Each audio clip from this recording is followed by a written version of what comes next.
My mom left my dad when I was 17, I'm 29 now, and had a new boyfriend literally straight away. We all suspected that she was cheating with this dude beforehand, but there was never any proof, and she even to this day refuses to admit it. She had 2 more kids with this guy. When my mom and dad broke up, I moved out to live with my dad, who had moved back in with his parents. The major reason for this was because she told me to leave as I kept fighting with her new dude.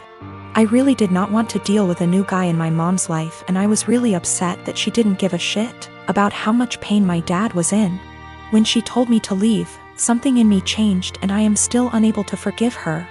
That solidified BC. My 14-year-old sister stayed with my mom for a year and then begged to come and live with my dad because she hated it so much at my mom's place.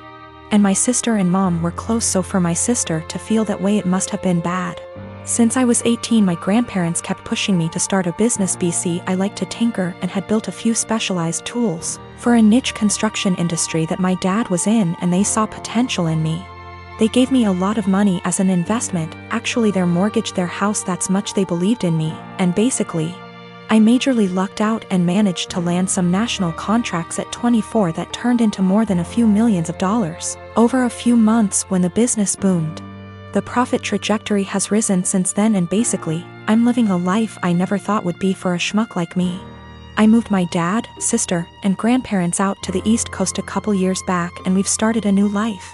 I am surrounded by people who see and saw the best in me, and I'm grateful so much. BC. I was seriously messed up after my mom blew our family apart. For the last couple years or so, my mom has been on my case to reunite with her.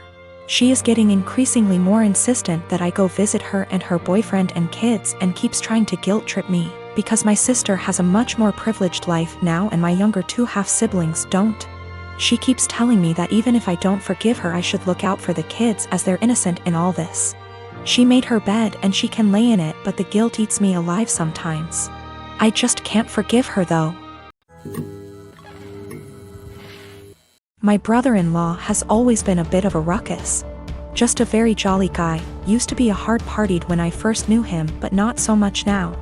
I mean, he still likes to drink and he smokes weed, but nothing compared to how he used to be.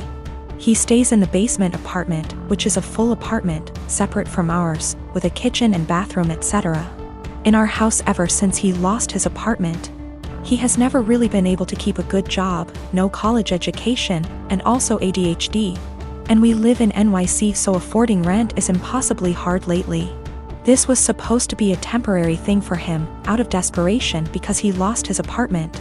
I should say that he has gone through multiple phases of depression from just living hard much of his life. I remember seeing him when he was in his 20s and he was just a damn mess. Living in shit apartments and working shit jobs, and I remember he was super depressed, like, you know, that kind of depressed. For a bit around a decade ago because of how awful his life was. And it was awful. I won't sugarcoat it. He was getting mugged in his area constantly. His apartment was horribly small and he worked horribly long hours. His ex-wife was awful to him and cheated on him. But in the past 2 months that he has been here, he's been an absolute joy. To both me and my wife and also our kids. We all love him so much. He clearly loves the basement, it's even bigger than his old apartment, and just in general it's in a much better location. He has said, multiple times, how much he loves it at our place. He also is just a great guy to have around. He is a blast with our kids and he always cooks food for us and is just a general great, funny, charismatic guy. He got a new job, working 60 hours a week at a shit job. And now he wants to move out to his friend's place all the way in Coney Island where he would be spending half of his paycheck on rent. At first, we were like, okay, well, this was our agreement, he was eventually gonna leave. But then we kinda had a family meeting and realized, hey, we want him here. I don't even care if he pays nothing in rent, he's great to have around. Just to be clear though, we did tell him he would have to pay something a month, a number we haven't decided yet. When we told him this, he kind of thought it was a joke, but then he agreed. He was very happy about it, and we were too, and we were kind of thinking like, he's a member of our house now, you know? But then he changed his mind suddenly, and was saying how he doesn't want to be a freeloader and that he thinks we are just allowing him to stay because we feel bad for him. He really will not listen to us at all when we say that we actually want him to stay. Even our kids, teens, have tried getting him to stay and he just won't accept it. Every time we bring it up to him, he sort of does this pity thing where he's like, come on, I know you think I'm a loser. I'm not gonna mooch off of you guys or something along those lines.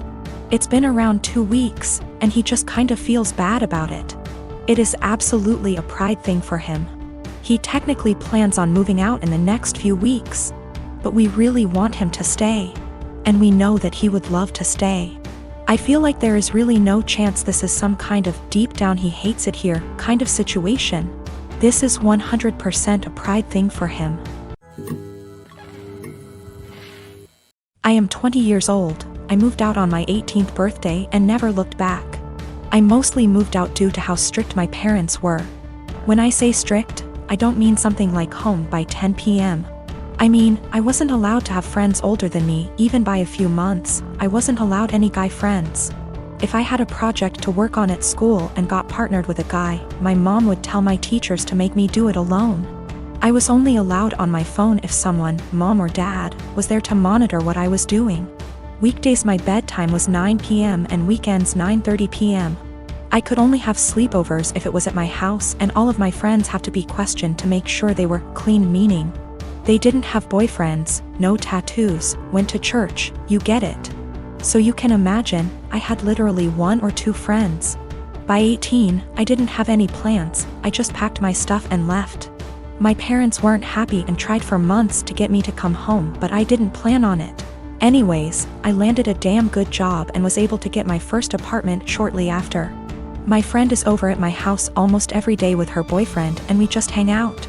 I didn't cut out all contact with my parents, but I limit it to only special occasions. My mom wanted to have a Zoom family call, whatever it's called, and asked me to join. I figured what the hell, I'll join and say hi. As I'm talking to my little cousin, in the background you could see my friend's boyfriend come into the living room area. Everyone's face kind of froze and I didn't think much of it. My mom asked who it was and I told her, and she immediately gets annoyed. She started asking why he was leaving my bedroom, which he didn't. The bathroom is the same way towards the bedroom, so I could see why it would look like he left from my room. She and my dad proceeds to ask me why I have guys at my home. Why is he 21 hanging around me? I just turned 20, but yeah, it was like I was 15 again. My mom then insists I have him leave. At this point my friend and her boyfriend hears this and goes like, WTF? I didn't know what else to do but laugh. I said, are you out of your mind, and laughed some more. I realized they were serious and said my goodbyes and hung up. Later I started getting messages that my parents are upset I laughed at them and my family says it's in my best interest to apologize, because I was being an asshole for laughing. I laughed at them then hung up, so I thought it was rudish, especially after being told I was by my aunt as well. I'd feel terrible if I did such a thing, but someone did point out they'll never change their ways, so I think I might have to. You know, I've got no idea how to set boundaries, but I'm sure there's a few articles that can help me with that. I found out from my little cousin that my mom has been asking where I live, so now I'm kind of scared for that. Though not many know my address. If she asks the right people she might find out, I hope not. I am a 24 years old female. I am the product of my mom having an affair. Fortunately my dad decided to forgive my mom and keep me, and I had a pretty good upbringing. But I don't really look a lot like the rest of my family. I'm the only redhead, among other things, and I did ask questions of why am I the only one with? When I was 17 my mom took me out for ice cream and introduced me to my bio father. She said that she felt I was old enough to know the truth, and explained about her affair, while also making me promise I wouldn't tell my older sister, she's 27 in the present, and hammering home along with my bio father that he'd never be part of my life and didn't want me. It was a lot, I won't lie, but I learned to suck it up and move on with my life. Fast forward to the present. My big sis has always gravitated towards older men. We like to joke that it's the result of too many George Clooney movies growing up. And 2 months ago shared a picture of herself and her new boyfriend, who, to my shock, turned out to be my bio father. I debated what to do for a couple of days, then ultimately decided she needed the truth and told her. My sister did not take it well and dumped him, but she wasn't angry with me. Honestly, by now she's kinda amused, says that she's my mom and has extra power to boss me around now. My mom, on the other hand, is furious. She says I divulged something that wasn't my secret to share, and that I had no business telling anyone. That since bio father isn't related to my sister, it didn't matter if he dated my sister, and it wasn't like they were talking marriage anyway. It's been 2 months and she's still angry, still snide. Calls me a traitor and finds excuses to make loud comments about how I can't be trusted with anything private or important, so beware. At the time I thought I was doing the right thing, but I've never seen my mom this angry before. And she's sustained that anger for 2 solid months, so I'm starting to worry.